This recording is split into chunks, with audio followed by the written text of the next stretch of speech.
All rise. Thank you. Please be seated.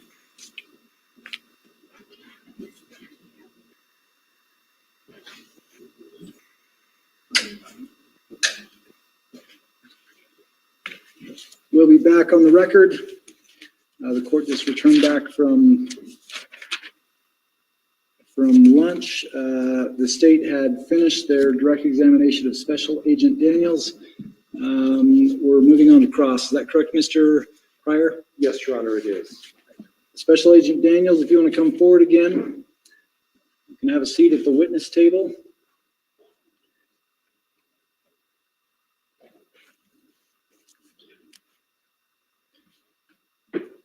You're still under oath. You can remove your mask once you get there.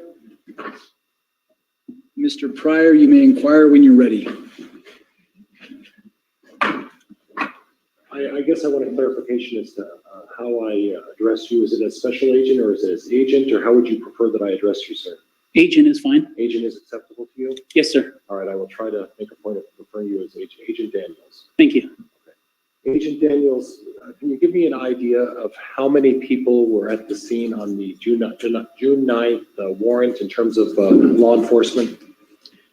We have a crime scene sign-in log, so I would ultimately refer to that to make that assessment. Just to give an estimation, I would estimate we probably had about 50 law enforcement personnel, maybe up to 100 people. Was anybody at the FBI designated as the person to watch family members and the residents of the home? I wouldn't be able to answer that question. Were you the chief officer in charge of all operations at that scene at the time? No, sir, I wasn't. Okay, who was? I was the senior team leader responsible for the processing of the crime scene, okay, not over all operations that day. Okay. Do you have any idea who was the chief officer in charge of all operations that day? I guess I probably wouldn't be able to tell you that, no. Okay.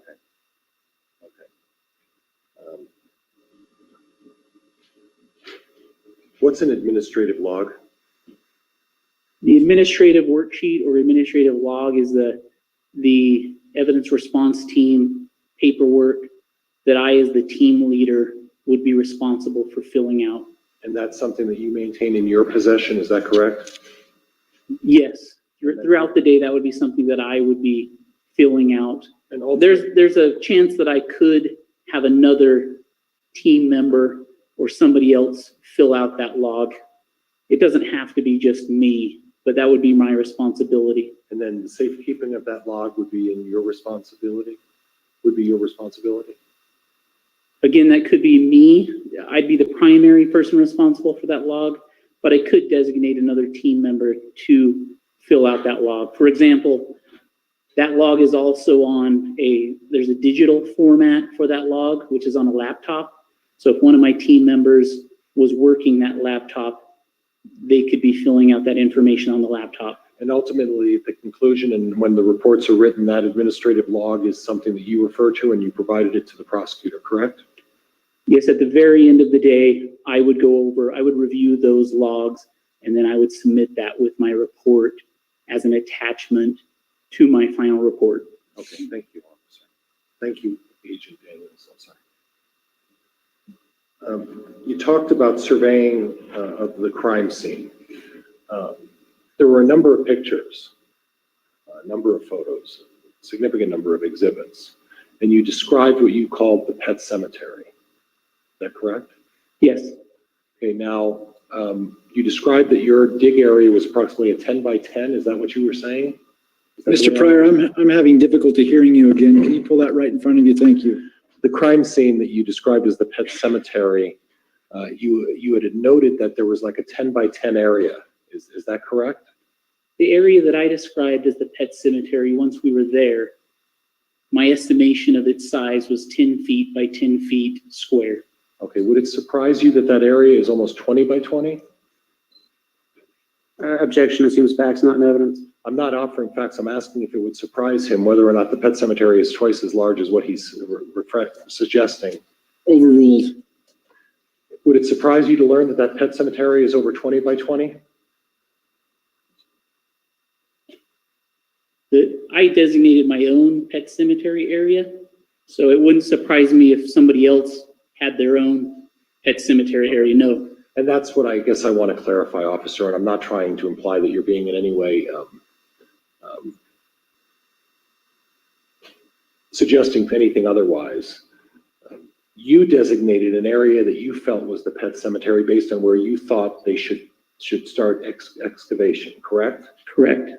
But if you're viewing the pet cemetery from the aerial, it would not surprise you that it was a much larger area where the soil had been overturned. Would you disagree with that? I didn't assess where the pet cemetery was based on any aerial imagery. Okay. But did you base the pet cemetery of the 10 by 10 as the actual area that was all dug up and where the ground had been at least disturbed? So I made my assessment as to where the pet cemetery was based on my visual observation from the ground, and I determined a 10-foot, approximate 10-foot by 10-foot area. That was my designation. And that designation was an area within the ground area that you felt was of potential significance, correct? Correct. So in reality, the area, there could be ground that expands beyond what your designation is. Is that fair? That's fair. Okay, so in simple terms, the pet cemetery you described could be much smaller than the pet cemetery that's visualized from the air, or in reality, what the actual size of it really is. Would that be fair? Yes, somebody else's pet cemetery could be larger. Okay. So when you designated the pet cemetery and you decided to do the dig, you uncovered 2 animals, correct? That's what I observed, yes. Okay. And the 2 animals were never identified, is that fair? I observed the animals to be a dog and a cat. Okay. And then you mentioned, and you're basing that on your experience of what you think a dog and a cat look like? Yes, sir. Okay. Now, you didn't dig up the entire ground around that area, did you? Not the entire ground, no. Right. And you mentioned that there were 2 or 3 other areas that could potentially be cemetery areas, close proximity to that property, correct? Close proximities to what property? To the pet cemetery. Within what I called the pet cemetery, there were 2 or 3 potential graves. Okay. Did you dig all of those up? Yes, sir. That area was excavated. But within the area outside of the pet cemetery where the ground was still disturbed and loose soil was evident, you didn't dig up that entire area, did you? So the area that I assessed to be visually where I could see what I thought could be graves, that was excavated. With our data, our total station data and our Faro scanning data, we will know what areas we excavated and what areas we didn't. Okay. And the area that you determined, and that's what's really important about what you're saying, because there's a distinction. The area that you designated as potential graves doesn't necessarily encompass the entire area where the soil in that 20 by 20 is located, is it? I don't know what 20 by 20 area you're referring to. Well, I made a representation that is it possible that the area that you explored, that you're describing as the pet cemetery, you designated how big that area was, but there's a possibility that the area that you're talking about is much bigger than 10 by 10 in terms of the soil that's disturbed in that area. Is that fair? Objection, he's misstating the witness's testimony. I'm not misstating anything. I'm asking him, he didn't dig up the entire soiled ground in the area. Is that true? We did not excavate the entire property. That is true. Okay. We excavated the areas that I assessed that I called the pet cemetery and the burial 1 and burial 2 locations. So you can't tell me to a certainty that there aren't any raccoons in the general area known as that's marked where that headstone is, correct? I'm not going to be able to tell you if there are other animals buried on any of the other property besides the locations we excavated. Right. So in other words, the simple answer is you didn't excavate the entire plat of land that was dug up. You excavated what you thought was designated as potential sites for remains. Is that fair? That's not correct. Okay, well, why don't you correct me? Again, we excavated the pet cemetery that I designated. We excavated burial site number 1 that I designated. Right. We excavated burial site number 2 that I designated. Those locations, those specific locations, are going to be documented in the data that our Faro scanner documented. Those locations are going to be documented in the total station data that we collected and documented. That information is going to be provided to you. That information is going to be provided to the prosecutor. From that, we'll be able to make demonstrative exhibits, and you're going to be able to know exactly where those locations are that we excavated on this plot of land. Would it surprise you to learn that I've been out there a number of times and I observed exactly where you excavated, and it's obviously very clear. Would you disagree that you left an imprint when you did this excavation? I would not disagree. Okay. Would you disagree with me that there are grounds and pieces of property that have been disturbed, or that are the ground is not solid beyond what you designated as the pet cemetery? Would you agree or disagree with that? I would agree with that. Okay, that's what I'm trying to get at. So based on that, with these extra grounds around what you did, what only you decided was what you felt was relevant as far as the pet cemetery, there could be raccoons within that, or a raccoon within that property, correct? There could be raccoons Right. on that property. Okay. Did you identify any other parcels of the property when you were out at the Daybell residence that also had markings and indications of other pet cemeteries on the property? I did not. Okay, did you look in any other places other than the 2 sites you chose? So the rest of that property was searched. We conducted line searches of the entire property. We had 5 cadaver dogs search the entire property. So other searches were conducted of this entire property. Okay. And did the other searches, other than the cadaver dogs, include looking at places where the ground was also disturbed within the 4 acres that were out there? We assessed all 3 to 4 acres of this property looking for clandestine graves. Okay. And we stopped with our burial site number 1, burial site number 2. And once we discovered the human remains in burial site number 1 and burial site number 2, and we recovered those remains, that was where we stopped. Okay. So you did not go around and I'm interested in the phraseology that you use, we assessed. So I'm not really sure what we assessed means. Does it mean you looked at the ground? Does it mean you looked at the adjoining buildings? What does that exactly mean?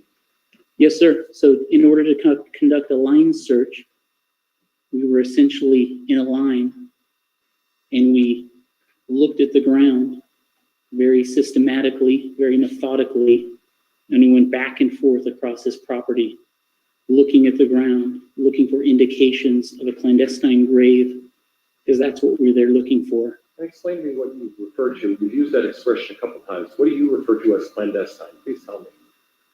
So an instance where somebody or persons are trying to hide human remains in a grave. In this case, an outdoor scene, an outdoor grave, similar to burial site 1, where somebody has hidden the remains of a young boy Okay.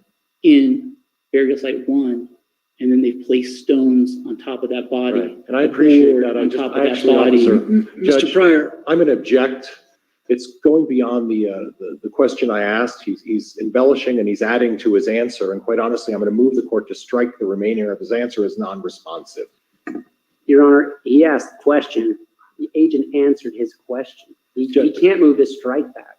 Judge, I asked him what the definition of a clandestine, and then he took it upon himself to decide to add all of the other facts about what he calls the pet cemetery and the other site. And quite honestly, it was absolutely unresponsive.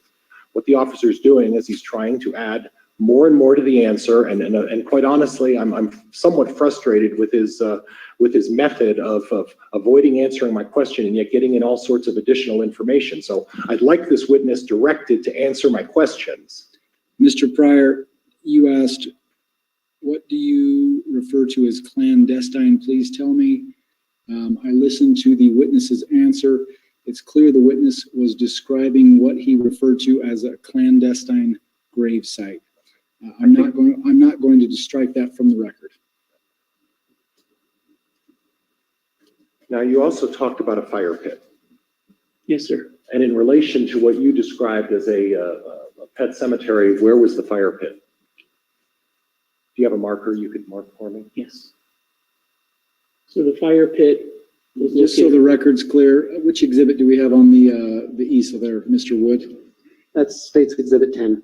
Exhibit 10 is being looked at. It's on the easel. The witness is using a laser pointer pursuant to Mr. Pryor's inquisition here. So June 9th, 2020's fire pit was located in this area. Okay, what to the closer to you? It looks like there's some brown ground right to the and I'm not sure of actually the direction that is behind the house where you pointed, where you're saying there's a fire pit. Why don't you point out where you think the pet cemetery is? So my pet cemetery that I described, that I assessed and found, was right about there. Okay. Would it surprise you to learn that the fire pit is at least 15 feet from where you're describing the pet cemetery? That wouldn't surprise me. Okay. Were there any indications that there had been any burning in that fire pit? Yes, sir. There was ash Okay, there was ash. in- inside and outside the fire pit area. Okay.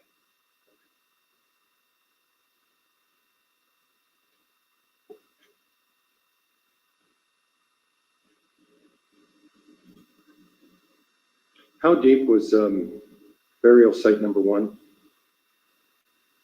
Burial site number 1 was approximately 1.5 feet. And I'm saying approximates here because I would want to wait until we had the scanner data to show the true measurements. And the depth of the pet cemetery site? If you're just wanting to know the pet cemetery excavation with the how deep we went with the backhoe. No, with how deep you went before you recovered the remains. So the remains, I would say that was burial site number 2, and I would estimate that was approximately 2 feet deep. And again, I would want to wait till we had the Faro scanner data to be more precise. Now, when you talked about burial site number 1, you made reference to the fact that you observed a garbage bag, and then you removed the soil around that, and you touched the garbage bag. Is that correct? To sort of identify what was in there, correct? Correct. And I would assume that you would be wearing some sort of gloves. Would that be fair? Correct. Okay.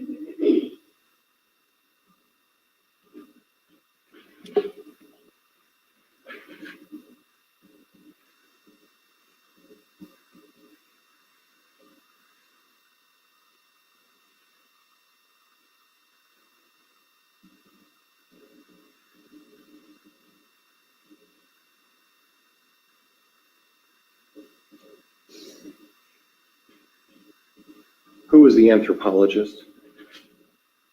I don't remember her name right off. There is a report that she drafted that is attached to my documentation.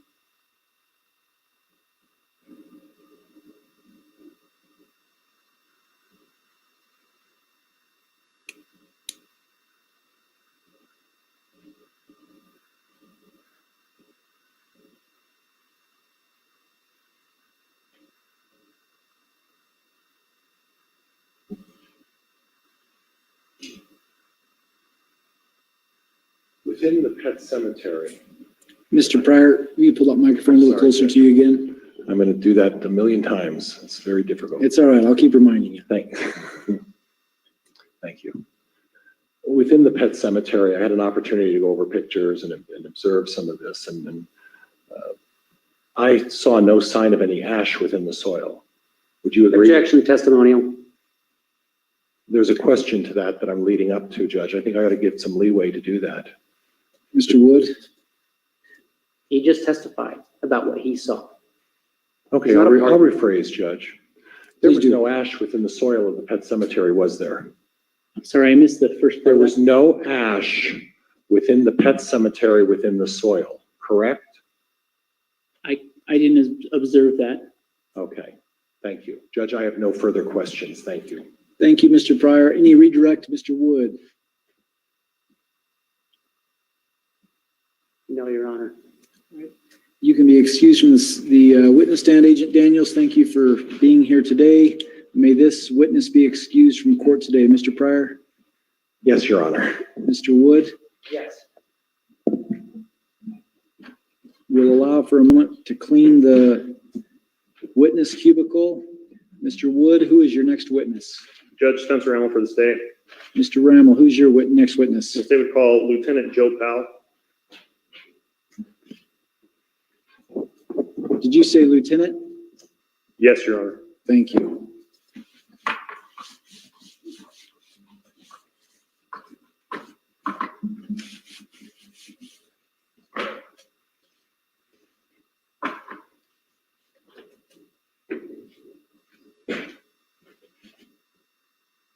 Lieutenant Powell, if you'll please stand here in front of the witness stand, raise your right arm and face the clerk. You solemnly swear or affirm that the testimony you're about to give the cause not pending, the truth, the whole truth, and nothing but the truth, so help you God. Yes. Thank you. Lieutenant Powell, you can be seated there at the witness stand. You can remove your mask. If you'll please point that microphone right at your chin. Make sure that you wait for the question to be answered before, or asked before you answer. That'll make sure we're making a clear record. Mr. Rammel, you may inquire when you're ready. Thank you, Judge. Can I have you state your name and spell your full name for the record, please? Joseph Rick Powell, Where are you employed? Fremont County Sheriff's Office, And how long have you been employed at Fremont County Sheriff's Office? 18 years. And how long in law enforcement overall? 18 years. And are you post-certified? Yes. What are your current duties and responsibilities? I'm a lieutenant over patrol and detectives. I'm going to draw your attention to a specific date, January 3rd of 2020. Were you working that day? Yes, I was. What was your assignment that day? Help with the execution of a search warrant at the Daybell residence. The Daybell residence. Can you tell me a little bit more about that? I believe the address is 202 North, 1900 East. Okay, and that's in Fremont County. Yes. Were other agencies involved in the execution of that warrant? Yes. Was FBI, ERT on scene? Yes, there was. And were you involved in the collection of evidence? Or the initial collection of evidence, I'm sorry. No, I was not involved in the initial collection. Who involved, or what agency collected initial evidence on scene? I wasn't inside the residence when that was going on.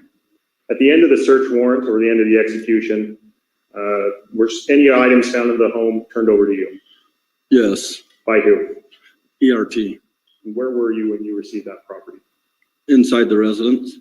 How were those items packaged? In evidence bags.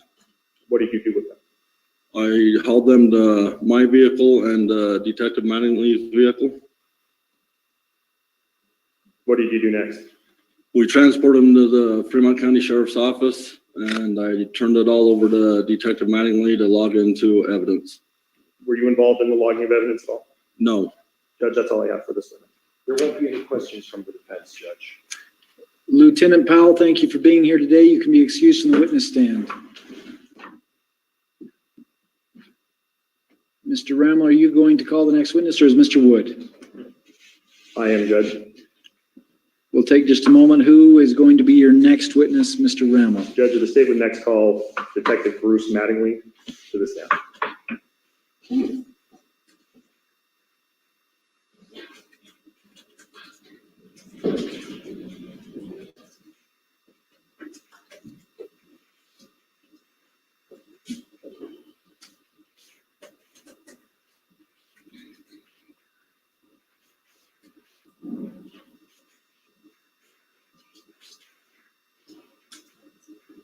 Detective Mattingly, if you'll come forward, stand here in front of the witness stand, raise your right arm and face the clerk.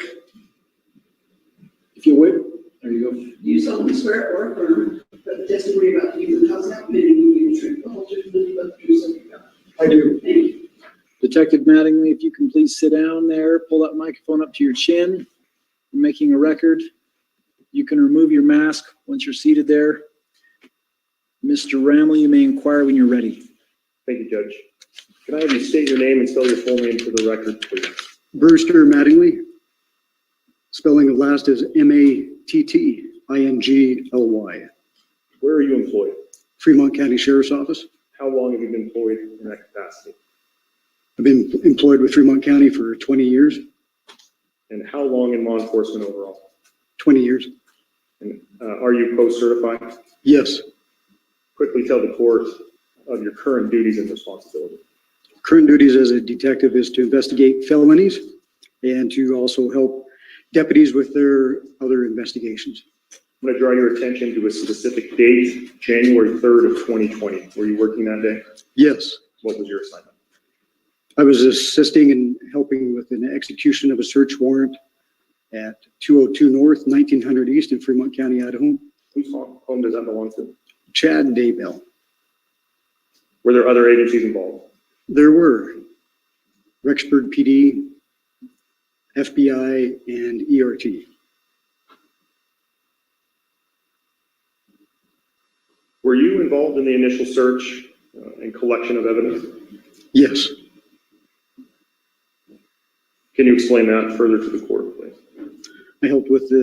At the beginning, I helped with the search of the property until I was called to do some other responsibilities on the property. After the execution of that warrant, did you take possession of items found at that location? I did. And can you explain how that came about? I can. Lieutenant Joe Powell had received property from the ERT and a property log with items. And we took those items, placed them in my vehicle and his vehicle, and transported those to Fremont County Sheriff's Office. After arriving at Fremont County Sheriff's Office, did you take possession of all items collected at the home? I did. Lieutenant Powell gave me all the items to look into evidence, and along with the evidence log sheet. And what did you do after you received all those items? The next step is to log those items into evidence, and I used the identifiers that were written on the bags or property and logged those into our evidence. Detective, who has access to your evidence lab at Fremont County Sheriff's Office? Myself and two other detectives. On a later date, did you take additional action with the items that you booked into Fremont County evidence on January 3rd of 2020? I did. What were those, or what action did you take? I logged those items out of evidence that had the same identifiers on them from before. I transported them down to Salt Lake City, Utah, to the Regional Computer Forensic Lab. And when did you do that? That was January 15th of this year, 2020. Did you take all items that were booked into evidence or just a portion? I only took a portion. What portion of items did you take? That would be the electronics that were listed on the search warrant. Judge, I'm sorry, he spoke very quickly and I didn't get exactly what he said. So Detective Mattingly, if you'll pull that microphone a little closer to you there, we're making a record. I'm having a difficult time as well. Will you repeat your answer to the last question? Mr. Ramel, if you need to re-ask it, please do. Judge, I'd asked him if he took all items that he had booked in on January 3rd or just a portion of the items, and then asked what items he took action with on the 15th. I took a portion of those items. I took the items that were listed on the search warrant that were electronics. And were there clear indicators on the evidence bags when you booked those on the 3rd? Yes, there were. And observed those same markings and same bags when you collected them on the 15th? That would be correct. Did you transport them to Salt Lake City by vehicle? I did. Did those items ever leave your custody and control during transportation? They did not. What did you do after arriving at the Regional Computer Forensic Lab? I took those items to the lab and transferred them to their evidence technician and left them in their custody. Did you provide them identification? I did. I gave them I showed them my office issued law enforcement ID. Judge, that's all I have for this one. Thank you. Any cross-examination, Mr. Pryor? There won't be any questions, Judge. Thank you, Your Honor. Detective Mattingly, thank you for being here. If you'll please don your mask again, you can be excused from the witness stand. Thank you, Judge.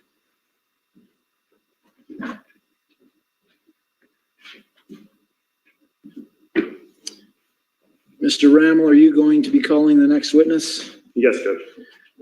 Who's that going to be? Judge, the state would next call Gary Liu. Can you give me a title? Is there a title? to Judge, Mr. Liu. Mr. Liu? Appropriate for today. All right. Mr. Liu, please come forward. Mr. Liu, please stand in front of this plexiglass, raise your right arm and face the clerk. You solemnly swear or affirm that the testimony about giving the cause now pending will be the truth, the whole truth, and nothing but the truth, so help you God. I do. Thank you. Mr. Liu, you can have a seat here. Once you've been seated there, you can take off your mask. If you'll pull that microphone up to your chin, we're making a record. Mr. Rammel, you may inquire when you're ready. Thank you, Judge. Can I have you state your full name and spell your full name for the record, please? My name is Gary Liu. Last name is spelled L-Y-U. Mr. Liu, where are you employed? I'm currently employed with the Federal Bureau of Investigation. And how long have you worked for the FBI? Just a little over 4 years. What position do you currently hold with the FBI? I am a forensic examiner. Can you explain your educational background and training to the court, please? Yes. I have 2 undergraduate degrees, one in business, one in information technology. I have multiple IT certifications and one specific to forensic examinations and to smartphone analysis. And I'm also FBI CART certified. What office are you currently assigned to? I am at the Intermountain West Regional Computer Forensic Laboratory in Salt Lake City, Utah. Do you have an acronym for that office or It's- that lab? Yes, it's IWRCFL. IWRCFL.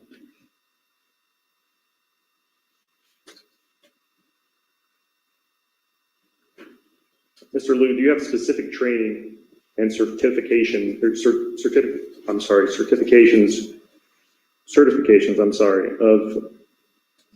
in dealing with forensic examinations? I do. Can you explain those to the court, please? I have a GCFE, which is a certification for forensic examination, and I have a GASF, which is a certification for advanced smartphone forensics. And again, I'm also FBI CART certified. And as a part of your job and duties in your job, do you commonly examine forensic items such as cellular devices? I do.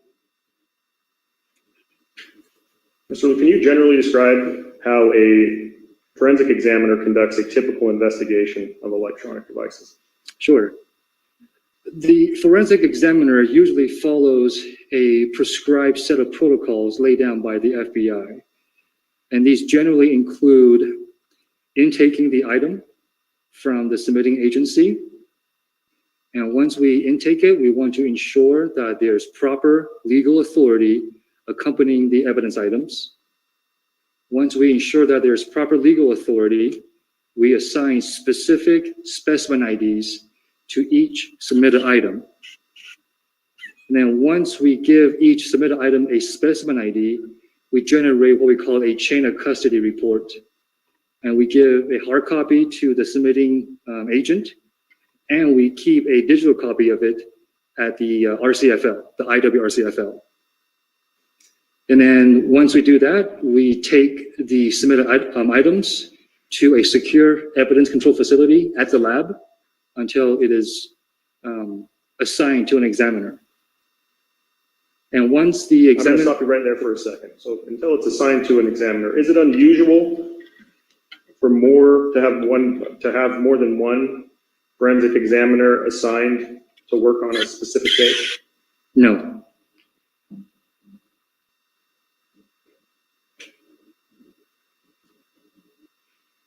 Testify that it's taken into a secure area after that documentation is done. What do you typically do next? Once the case is assigned to an examiner, he or she can check out the evidence from the evidence control facility into his or her custody. And usually the first thing we do is to document the condition of the items, anything that's unique about it, such as serial numbers, any damage, things like that. Does the FBI and the lab you work in have policy and procedure in place to help ensure the integrity of data utilized in forensic examinations? Yes, we do. Can you please tell the court about those processes? We use something called a hash value. It's something akin to like a fingerprint for a specific file, something that's very unique. And even if you make a small change to it, it will contaminate the data and it will change the entire hash value. And that's how we verify the integrity, and it has not been intentionally or unintentionally modified. So something as small as someone adding a comma to data that would change the hash value. Yes, very much so. And do you use a specific hashing tool? Yes, we do. And are you trained to use that program? Yes, I am. Is that program generally used and accepted within the forensic community? Yes.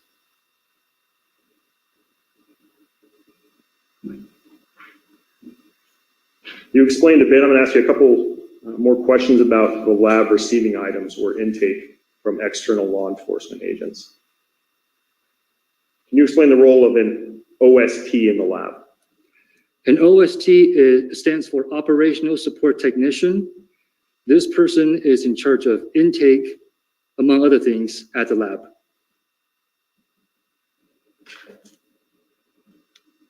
Within your procedure and policy within the FBI, does the OST typically assign a specimen ID to each item? Yes. Is a specimen ID given to one device? Yes. Is it ever changed or reused once assigned to a specific device? No. And this process of accepting devices from external law enforcement sources, it's documented. Yes. Is it, and what is it documented upon? It is documented in the chain of custody And form. are chain of custody documents common at the Regional Computer Forensic Lab? Yes. Are they just suggested? No, it is required. And are they created in the lab? Yes, they are. There on location? Yes. Are they kept in the course of regularly conducted activity that goes on there? Yes. Are they generated at the exact time when evidence arrives? Yes. And that's a regular practice that occurs. That's correct. When you specifically are assigned to review a device, does it always have a chain of custody document? Yes. And you yourself, as the analyst, has access to that information and enters information on that? Yes. Judge, I'm going to have defense provided and then the witness, what has been marked as State's Exhibit 30.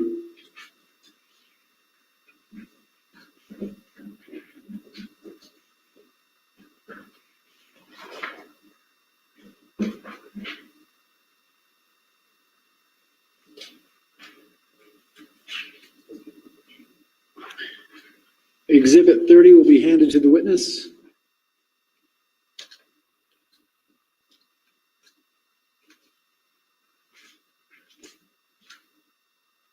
Mr. Liu, what is this?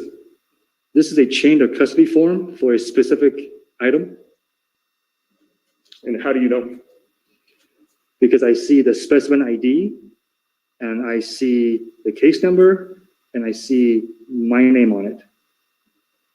Is a chain of custody document that you are currently assigned to work on? Yes, it is. Judge, I would move to admit what has been marked as State's Exhibit 30 under Rule 8036, records of a regularly conducted activity. There won't be an objection, Judge. Exhibit 30 will be admitted. Mr. Liu, I'm going to have you take a closer look at that exhibit, what has been marked as Exhibit 30. What is the first entry on that chain? It is dated January 15th, 2020. It shows Bruce Mattingly from the Fremont County Sheriff's Office dropping off an evidence, and it was received by our OST, Taylor Couch, at the IWRCFL. And what is the specimen identifier? Do you refer to them as specimen ID, specimen identifier numbers? Either one will work. Specimen ID attached with that chain of custody. It is IWR 091201. And what item does it refer to? It's an LG cell phone. And when did you first take possession of that item? I took possession of it on January 16th, 2020. And is that reflected on State's Exhibit 30? It is. I'm going to hand you, or have the witness, if I could have him handed, what has been marked as State's Exhibit, marked and admitted previously as State's Exhibits 28 and 29. The witness will be handed exhibits 28 and 29.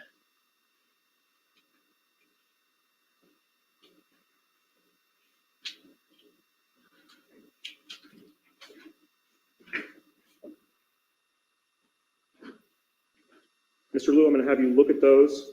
When you're done looking at them, would you look up at me, please? What is that a picture of? These two are pictures of an LG cell phone. And have you seen that phone before? I have. Where was that? When I took possession of it at the RCFL.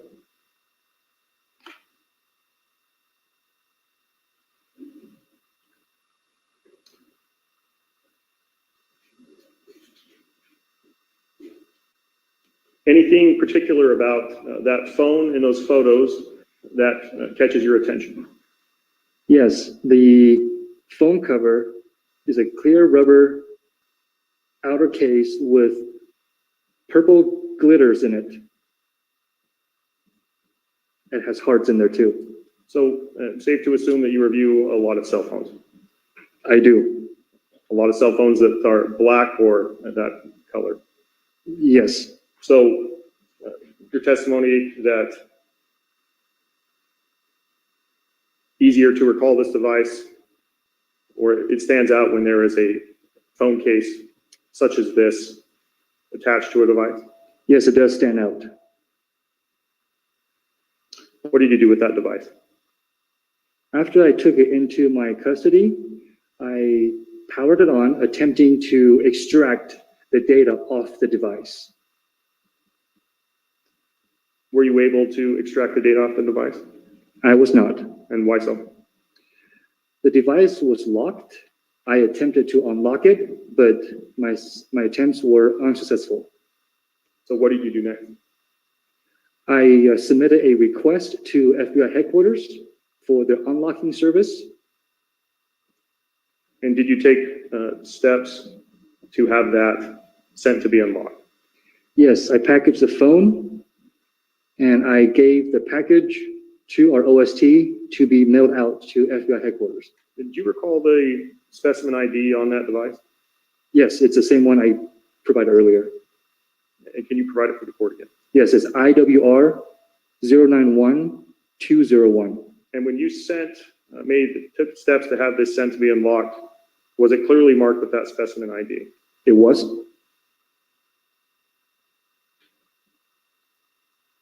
And was it in fact sent? It was. We have a shipping number for that. And is that reflected on State's Exhibit 30? It is. And where was it shipped? FBI headquarters. Did it ever return to your possession? Yes, on March 12th, it came back. And is that reflected on State's Exhibit 30? Yes, it is. And did you take possession of that device? I did. Is it the same device that you identified in State's Exhibit 28 and 29? It is. The same device that you had sent off? That is correct. And did it contain the same specimen ID? It did. Was there anything else added with that when it returned? Yes, when the phone was returned, I also received a 16 gigabyte SD card containing the extracted data from the phone provided by FBI headquarters. Was there a hash value generated for that extracted data? There was. What did you do with those items?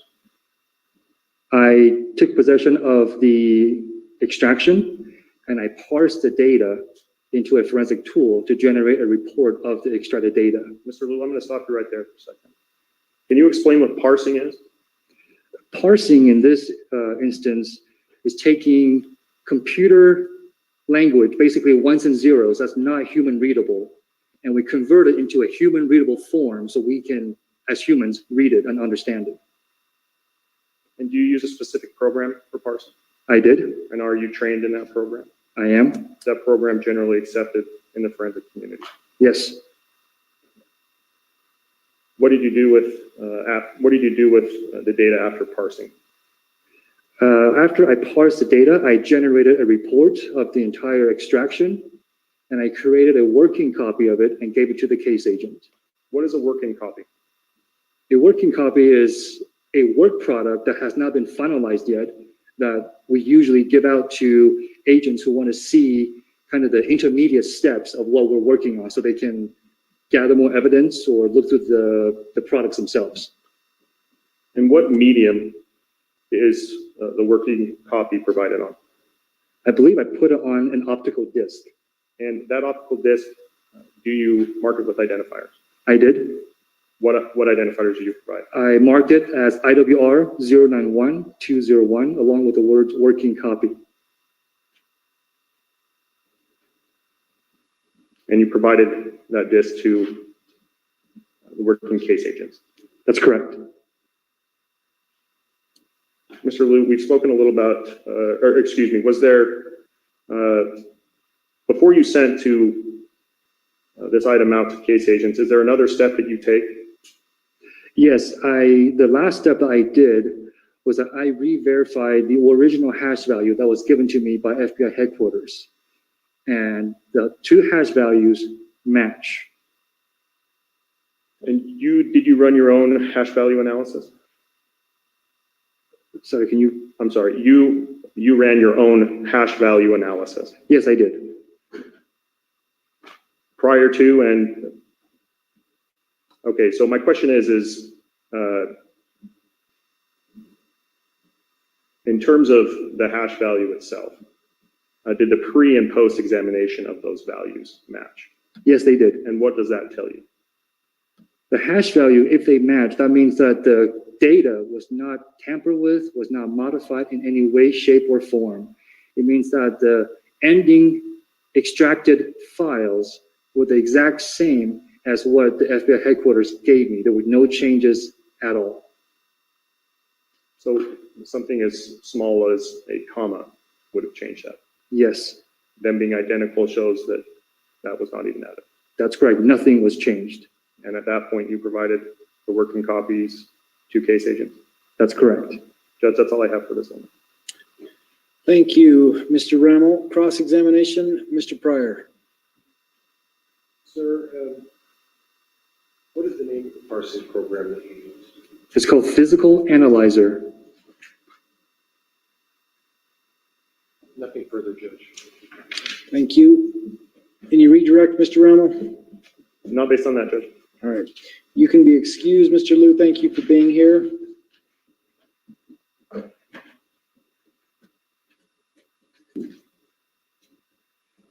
Were the exhibits handed to the bailiff? Thank you. Mr. Rammel, is it your next witness or Mr. Woods? It is my next witness, Your Honor. And who is that going to be? Judge Benjamin Dean. Benjamin D? Yeah, for today's purposes, title of Mr. Dean. Mr. Dean or D? D as in dog, Dean. Okay, thank you.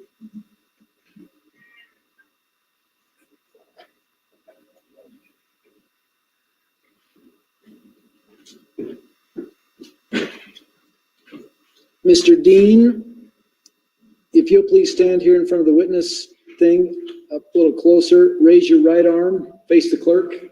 You solemnly swear or affirm that the testimony you just gave the Concealment Committee will be the truth, whole truth, and nothing but the truth. Yes. Mr. Dean, you can have a seat here at the witness chair. Once you've been seated there, you may remove your mask. Please pull that microphone and aim it at your chin. And speak directly into that microphone as we're making a recording. Mr. Ramley, you may inquire when you're ready. Thank you, Judge. Can you please state your name and spell your full name for the record? Benjamin Dean. Last name is Dean.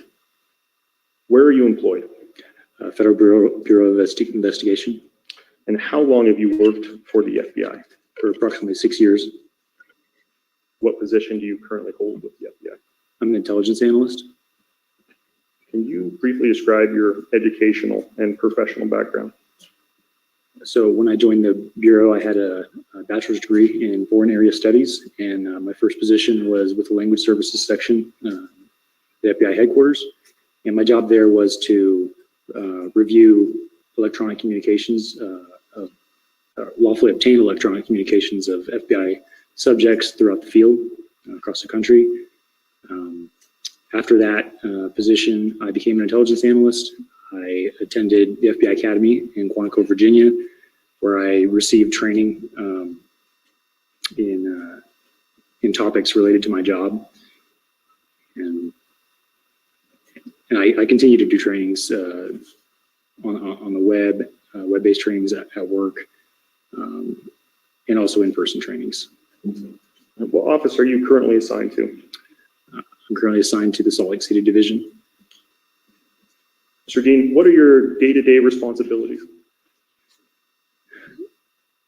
So I'm an analyst. As an analyst in the field, I'm embedded on an investigative squad.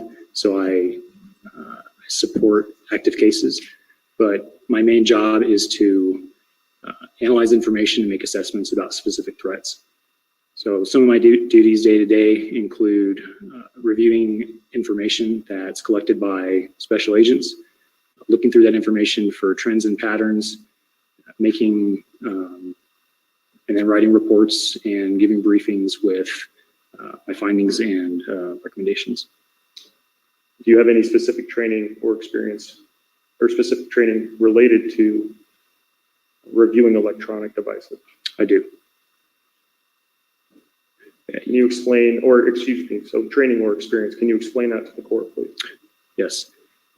So as I mentioned before, my position in language services gave me the opportunity to gain daily experience reviewing, interpreting, and reporting on electronic communications for various subjects who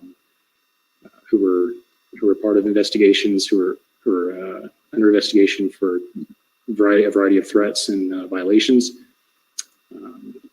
After that position, of course, I went to the FBI Academy, and I was trained. One of the topics and subject matter that they trained us on was digital evidence collection and exploitation, and also the use of software for telephone analysis.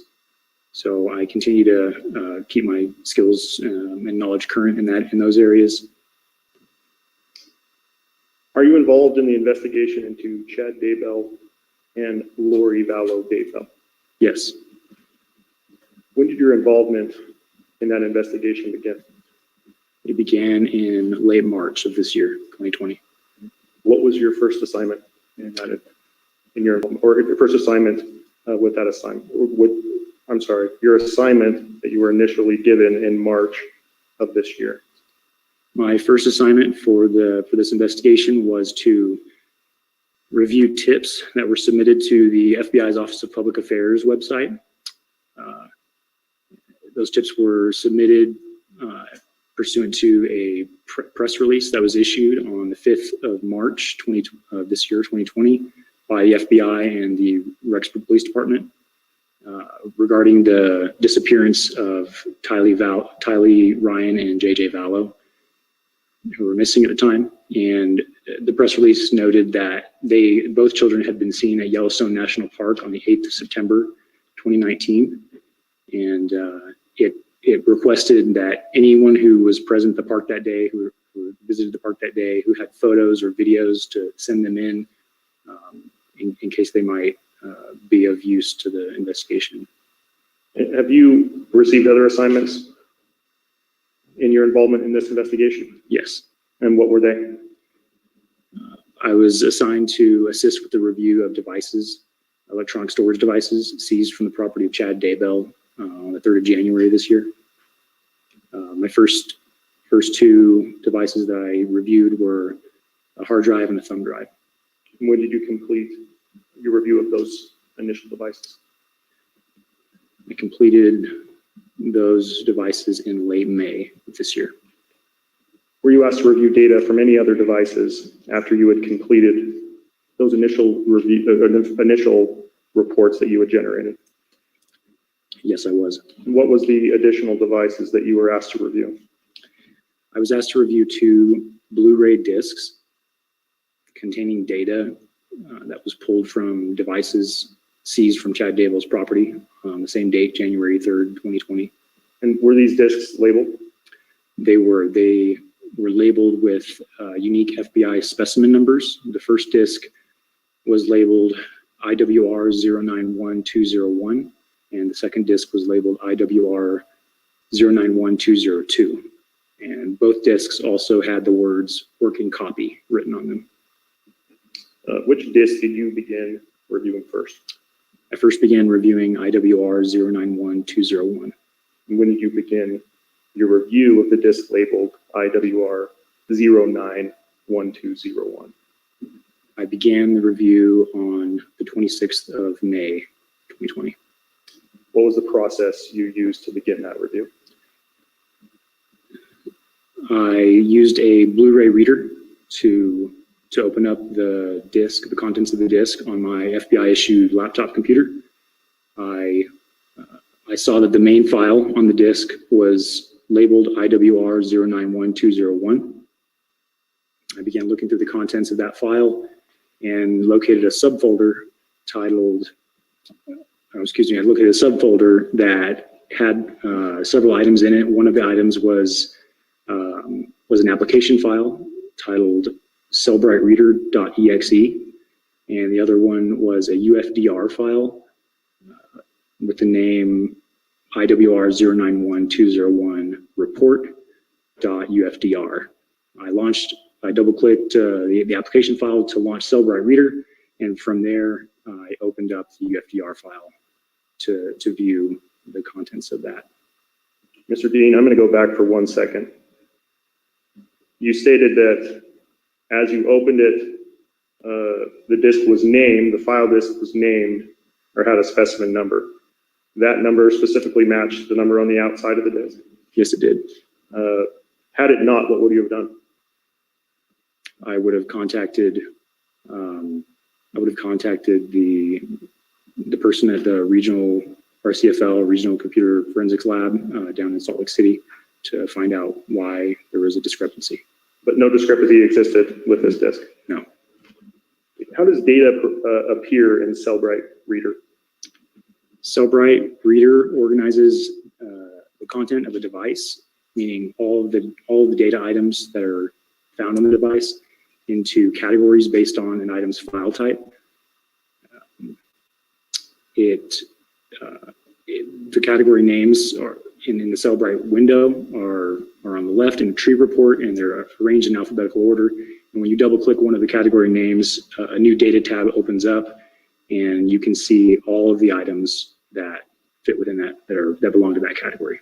So, for example, autofill, calendar items, call log items, contacts, SMS messages, and so forth.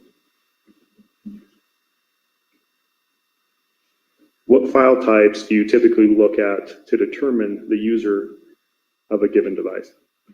I typically look to see if there's a user device, a device user listed. I also look, if it's a phone, I look to see what the phone number is that's associated with the device.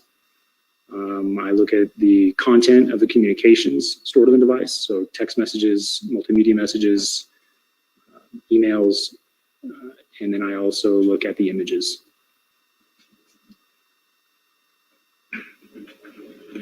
Mr. Dean, did you look at those file types for this device, the device we're speaking of, IWR 091201? Yes, I did. When reviewing those items, did it become apparent what type of device it was? Yes, it did. What type of device was it apparent to you to be? It was a cell phone. Did it become apparent after reviewing those file types who the user of the device was? Yes, it did. And who was that? It was apparent to me that Tammy Daybell was the user of the cell phone. Why so? There's several reasons that it became apparent to me. First off, the device user was listed as Tammy. Second, the phone number listed for the device matched the phone number that we had in other documents obtained in this investigation, which showed Tammy Daybell was associated with that phone number. There were incoming communications, incoming messages on the device addressing Tammy by name. There were outgoing communications from the device user, again, text messages and emails and multimedia messages with the device user introducing herself as Tammy or signing off, for example, on an email as Tammy. There were also communications, messages with group messages, for example, and also call items and also direct messages with members of the Daybell family. And the content of those messages suggested a close family relationship between the device user and the members of the family. And by the way, all the members in those group messages that I'm referring to as the Daybell family members also had contact names stored in the device. In addition, there were device notifications found on the device for new posts by the Daybell family, by names matching the Daybell family members onto a Facebook group titled Daybells and Murs. And there were photos that showed Tammy Daybell and other members of her family, including Chad Daybell, and so there were photos by herself and also in combination with her family members. And lastly, I noticed that all of the outgoing communications on that device, emails, text messages, phone calls, they all ceased on the evening of October 18th, 2019, which, based on my knowledge of the case, was the day before or the evening before first responders found Tammy Daybell deceased in her residence. So after that review, very clear, you believe that the device belonged to Tammy Daybell? Yes. I'm going to draw your attention to September 9th, 2019. Did Tammy's phone receive any text messages that day? Yes, it did. Were there any messages sent to Tammy's phone that day that caught your attention? Yes, there was. What was the phone number from which those messages were sent? It was 208-690-9374. Was there a contact name stored on the phone for that number? There was. What was the contact name associated with that number? Chad. Throughout your review of this device, that device, had you reviewed other messages sent by the contact, with the number associated with the contact saved as Chad? Yes, I had. Based on your review of those other messages sent by this number, who do you believe that number belonged to? It was clear to me that number belonged to Tammy Daybell's husband, Chad Guy Daybell. Why? Again, there's several reasons for that.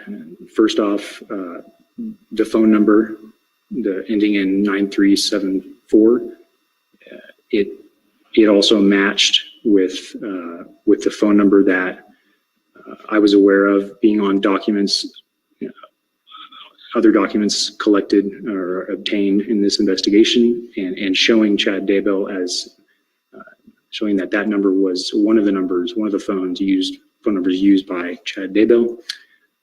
In addition, the contact name in the phone that we're talking about, named Chad, was also part of group messages with members of the Daybell family. The content of the messages between Tammy, the device user, and contact Chad with this 9374 number suggested that Tammy and this other user were living in the same house. And I'm going to stop you right there for a second. The content of these messages over a period of days, weeks, months, approximately. I would say months. If I recall, the earlier text messages stored on the device, most of them began in August of 2019. Anything in the messages that would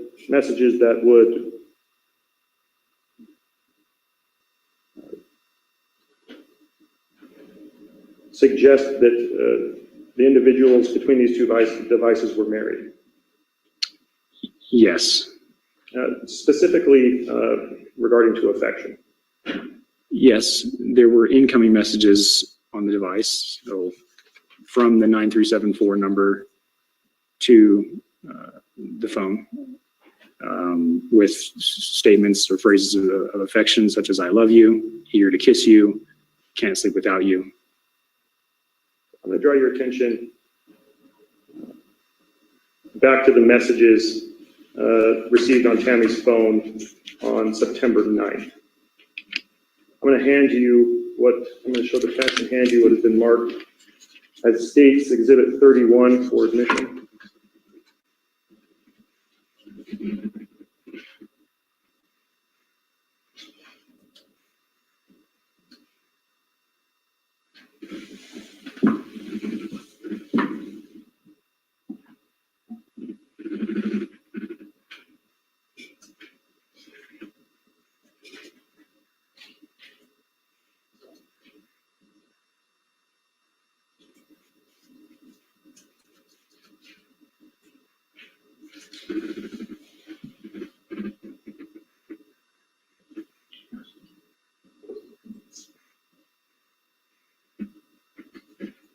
Exhibit 31 is being handed to the witness. I'm going to have you take a look at that, Mr. Bean.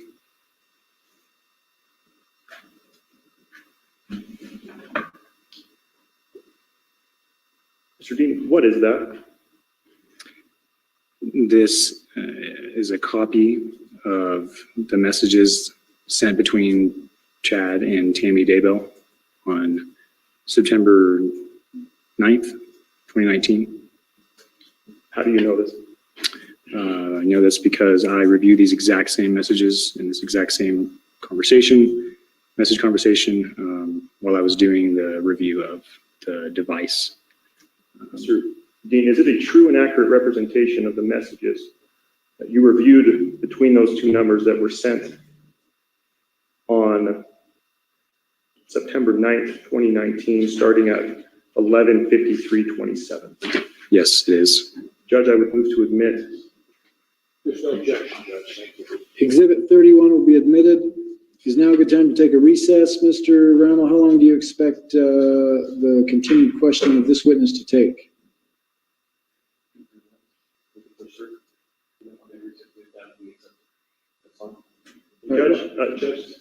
Judge, 2-3 minutes left if you want to push through. Let's do that, and then we'll take a recess before we engage in cross-examination if that's going to take place. You may proceed, Mr. Rammel. Mr. Dean, will you please read, look at Exhibit 31 that has been admitted. Will you please read aloud the messages in this exhibit, including timestamps and the contact name? Yes. 9/9/2019, 11:53:27 a.m. from Chad. Well, I've had an interesting morning. I felt I should burn all the limb debris by the fire pit before it got too soaked by the coming storms. While I did so, I spotted a big raccoon along the fence. I hurried and got my gun, and he was still walking along. I got close enough that one shot did the trick. He is now in our pet cemetery. Fun times. 9/9/2019, 11:56:59 a.m. from Chad. Gonna shower now and then go right for a while at BYU. Love you. 9/9/2019, 2:47:06 p.m. to Chad. Good for you. 9/9/2019, 2:48:20 p.m. from Chad. I'm back home now. You testified, Mr. Dean, that these messages initially caught your attention. Yes, they did. Why? The first message in particular caught my attention because it was longer and more detailed than any of the other messages between Chad and Tammy that were stored on the device. Most of the messages between Chad and Tammy were relatively short, and they dealt with matters around the house. For example, pick up food for an animal, the depositing or cashing of checks, and the comings and goings of one or the other, when they would get home, when they would be leaving. It appeared to me to be the first and only message sent from Chad to Tammy, in which Chad was describing and informing Tammy of his day's events in such a lengthy and detailed manner. The other thing that caught my attention was the date. If you recall earlier in my testimony, I mentioned how my first assignment in this case was reviewing the tips that came in pursuant to the press release that was asking for visitors who had been to Yellowstone National Park on the 8th of September 2019 to send in photos and videos that may help in the investigation. And that was because Tylee and JJ had been seen at Yellowstone that day. After reviewing hundreds of those photographs and videos, in consulting with the team members on the FBI side who were also involved in this case about the timeline, consulting them about the timeline, I was well aware that that date, the 8th of September 2019, was the last day that Tylee Ryan was seen alive. So upon reading this text message in which Chad appears to claim to have started a fire, shot and killed a large animal, and buried it on his property, I recognized that it was sent the day after Tylee Ryan was last seen alive, and I became concerned. What did you do after you reviewed those messages? I relayed the information to the case agents. Judge, that's all I have for this. Thank you. We'll take a brief recess. Why don't we go back on the record at 10 minutes to 3 o'clock, and we'll begin cross-examination at that time.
All right.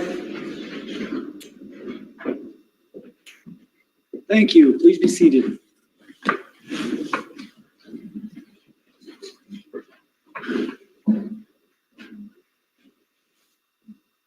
We'll go back on the record here in State v. Daybell.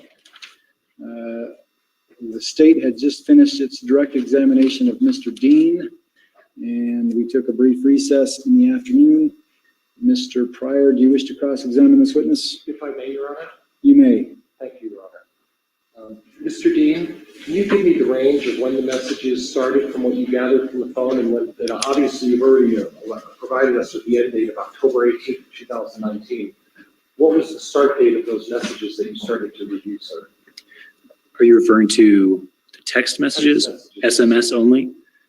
Well, at this point, we're going to get through all of the varieties. If you want to just provide that with the start of all of those, I would appreciate that. We can cut this a little shorter then. Sure. So that information, I think, is in the report that I generated after the review. This, if I could be definitely accurate if I were able to consult that. Otherwise, I would just be giving estimations. Okay. So There's you have to report it to the front. And can we have the name of providing the report to refresh his recollection?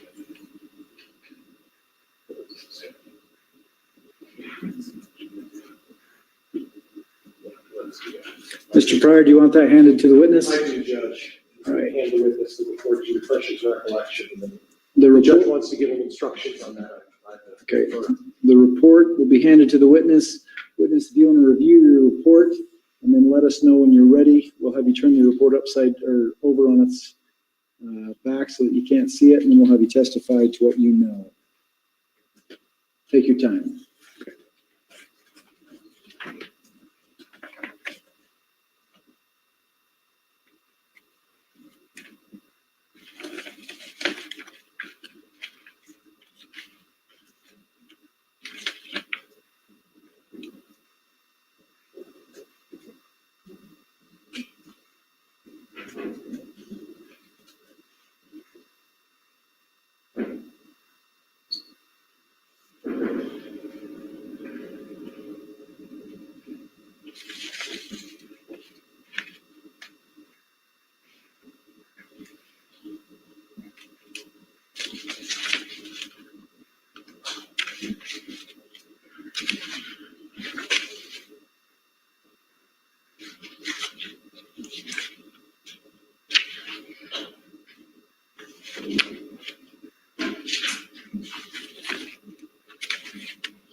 May I inquire? You may. Mr. Dean, are you ready? I'm ready. Have you had your memory refreshed by looking at your notes? Yes, I have. Mr. Pryor, you may inquire. Would you please tell me what the start date of those messages was, sir? Start date of the SMS messages that were on the device was July 29th, 2019. And then again, the end messages were October. The end of the outgoing messages was October 18th, 2019. Is there a difference between the outgoing and incoming messages dates? So, in other words, they're up until October 18th, SMS messages were both received and sent from the device, sent being outgoing. And then after the 18th of October, there were no further outgoing or sent messages from the device. Were there any incoming messages from the device? There were. And when did that date end, sir? There, I believe in the days following late October and also into November, I would say that there were periodic incoming calls to the device up until the seizure of the phone. Okay. Do you have an idea about how many? I'd say between 10 to 20, just an estimation. Were those included in your report? Not all of them. I'm sorry. Were those included in your report? Not all of them. I make reference to items that appeared on the phone with dates after the 18th in general, but I do not comment in detail about the numbers and timestamps of them. So why don't we talk about the emails in the same range? If you could give me the identifying dates on the range of the emails and then all of the other forms of messages that came in, I would appreciate if you could go through those. During the entire length of the activity of the phone, or just after the? No, what I want is that there were, you talked about text messages, you talked about emails, and you talked about instant messages. Were there any other forms of messages that came through that phone? Not that I can think of at this time. Okay. At this time, or are you still looking into that? The device can be reviewed in the future, but at this point, I'm not aware of any further categories of messages. Okay, so let's go back to my original question. Well, one of my original questions is now give me the date of range for the emails now, please. May I consult the? Absolutely, please do. Take whatever time you need, sir.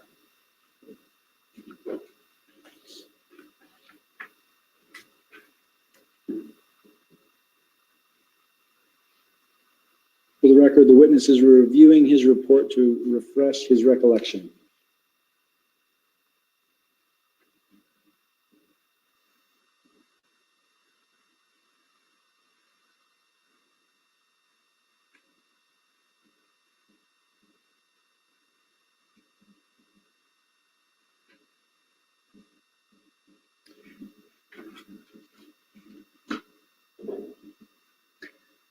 Did you refresh your recollection? I did. So in this report, I do include the entirety of the items. It would be a very, very long report. What I did was I included selected items. So I have the date range for the selected items, but I do not have the date range for all the emails total on the device. And the decision to decide which items you were going to include was that your decision, was it not? It was. So the determination as to whether you thought it was important or not in terms of which emails you provided to the prosecutor and ultimately to me was based on what you thought was important. Would that be fair? Yes. Okay. And what I'd like to ask you is that if we go from July 29th to October 18th, we're looking, sir, at approximately 80 days. And your testimony where you said that these were long messages and that you found that unusual that in an 80-day period, this message was a lengthy message. So you're making the determination that based on an 80-day period. Judge, I'd object to the form of the question. It's getting into a compound. Well, I'm trying to explain, Judge, and if I think you need to be able to be asked one question at a time. Mr. Pryor, I'll let you lay a little bit of foundation for your question, but if you can be more concise and limit it to one question. The range for the emails was 80 days, correct? For the SMS messages or the SMS emails? messages was 80, the emails. The SMS messages was 80 days. Is that correct? Around 80 days, yes. Okay. And in 80 days, you made the determination that this was the most lengthy of the messages. Is that correct? Yes. Okay. From between Chad and Tammy. Right. Sent from Chad to Tammy. Now, were there instant messages in this as well? There were text messages or SMS messages. There were multimedia messages, and there were emails that also had content.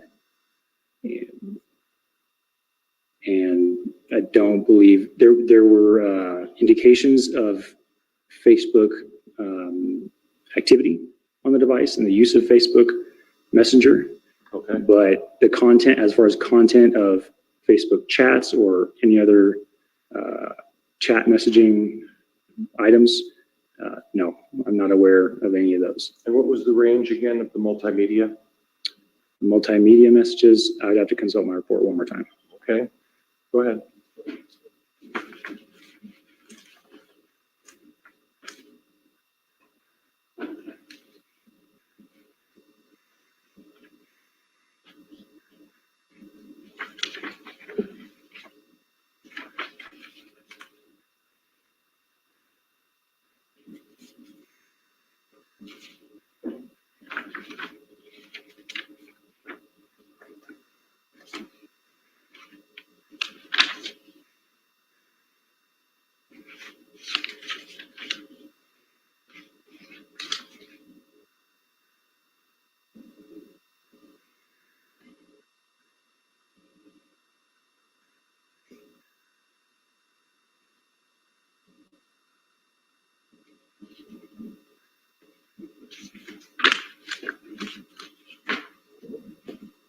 In the multimedia? July 17th to the 25th of October, 2019.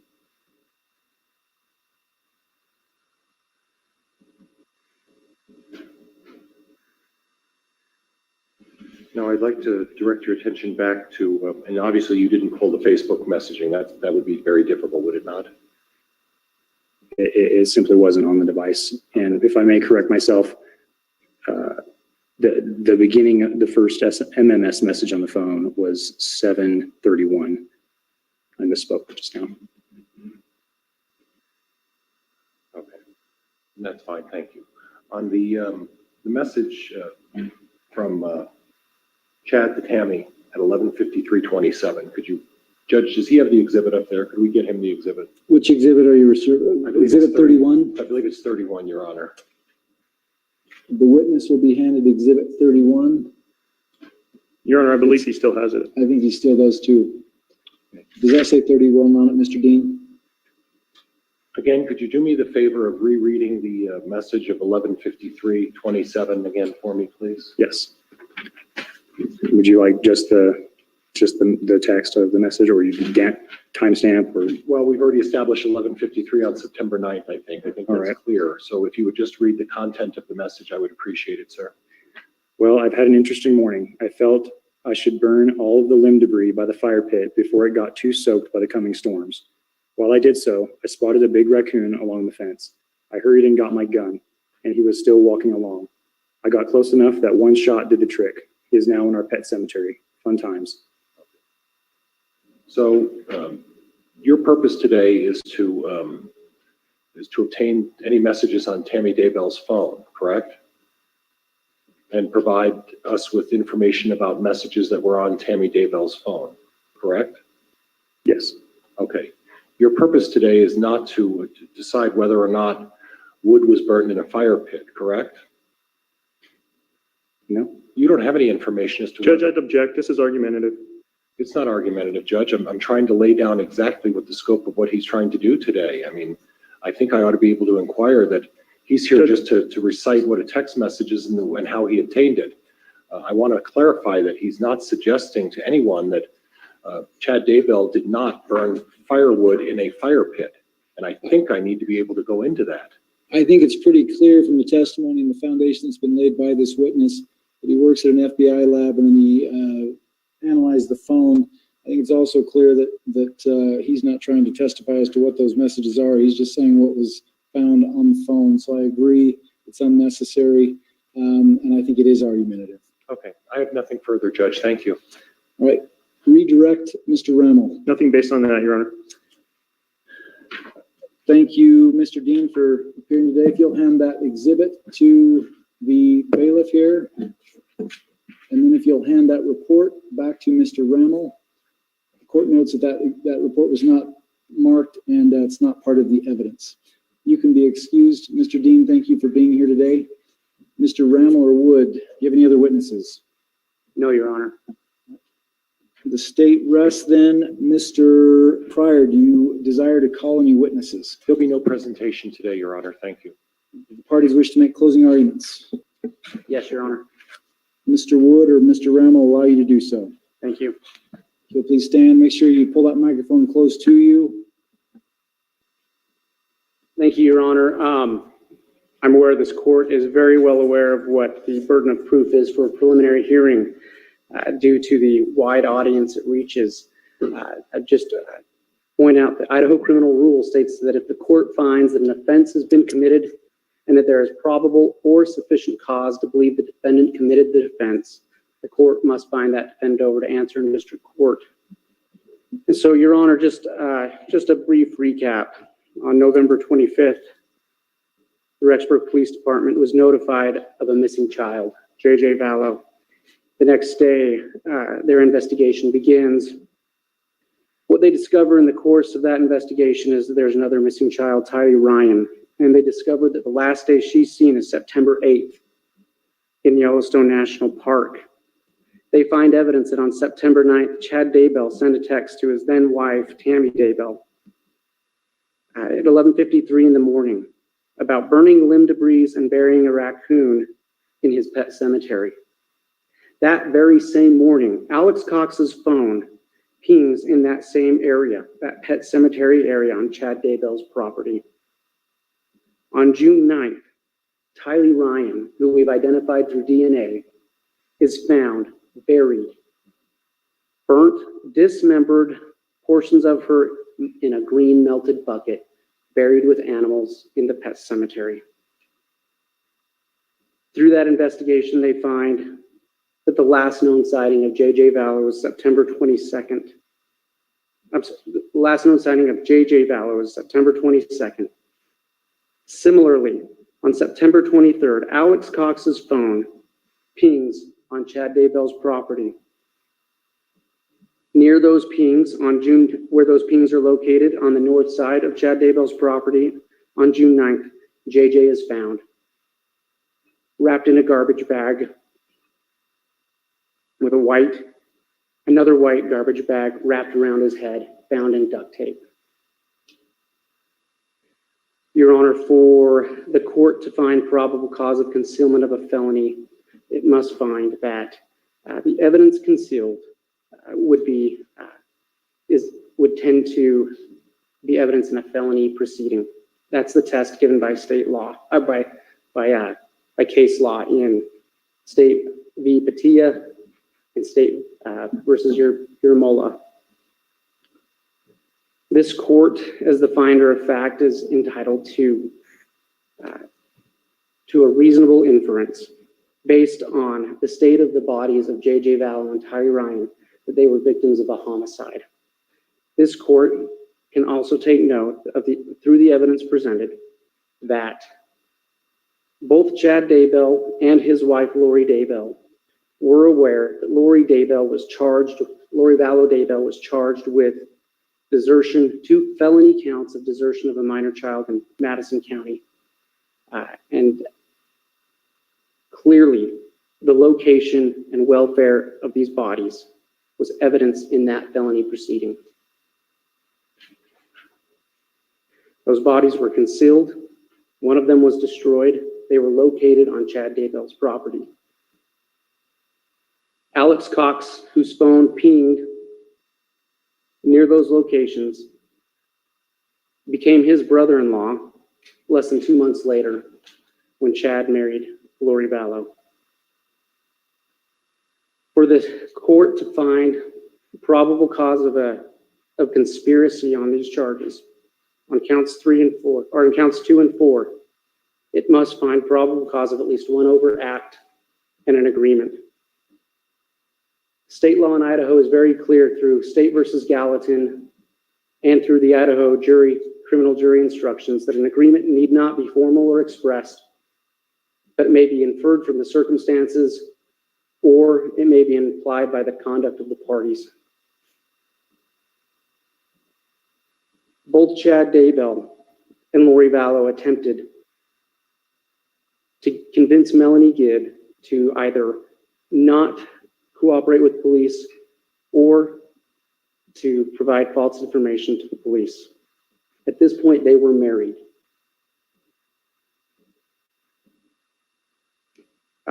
In terms of finding probable cause that an overt act was committed, this court watched itself a video of Lori, at this time now, Lori Daybell, telling police officers that J.J. Vallow was in Arizona with Melanie Gibb.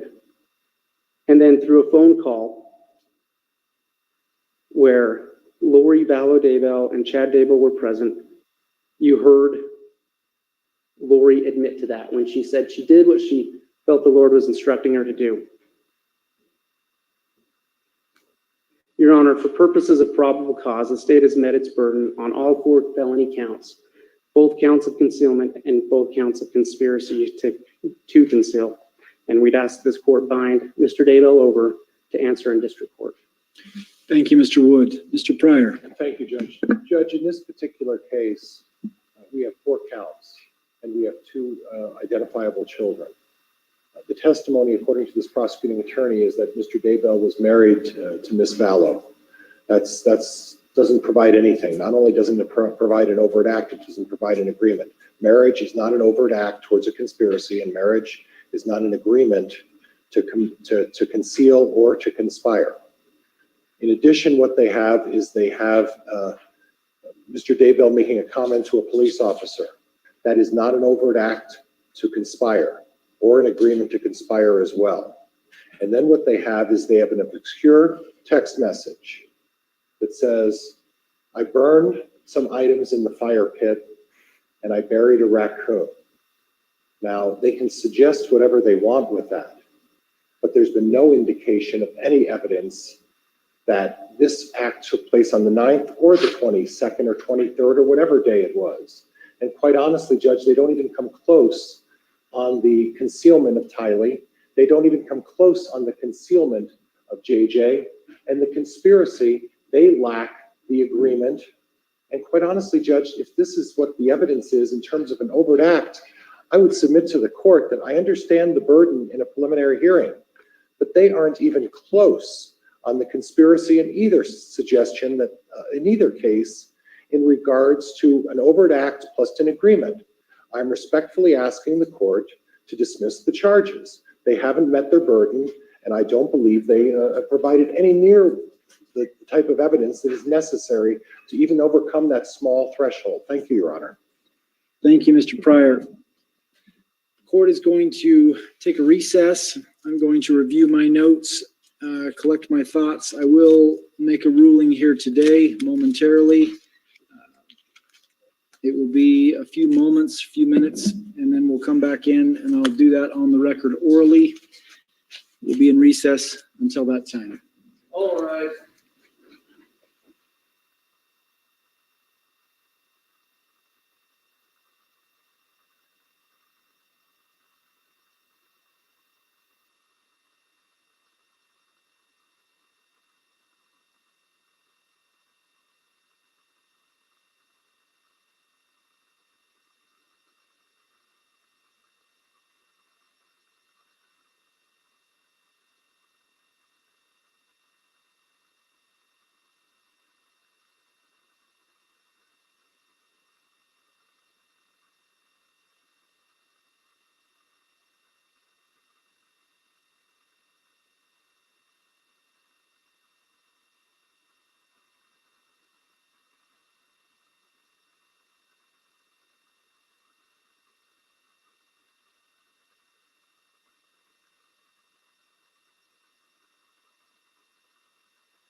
All rise. Thank you. Please be seated.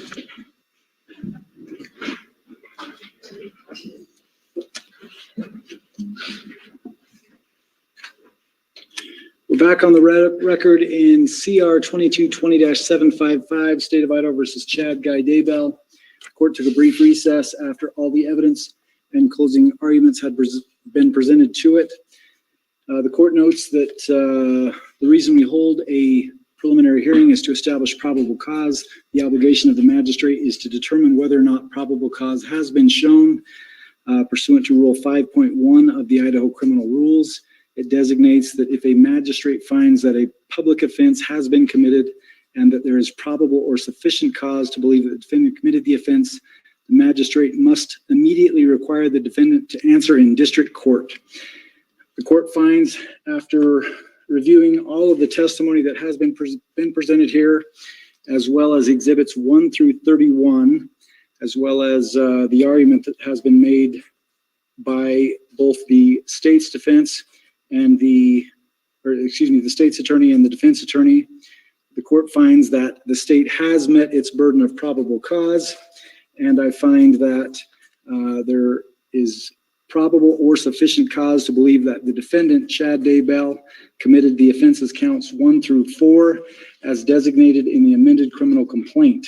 I will bind the defendant over to the district court, and there will be an arraignment set on August 21st at 9 a.m. That will be in front of Judge Boyce. It's my understanding that will be held remotely via Zoom, but I will leave that up to Judge Boyce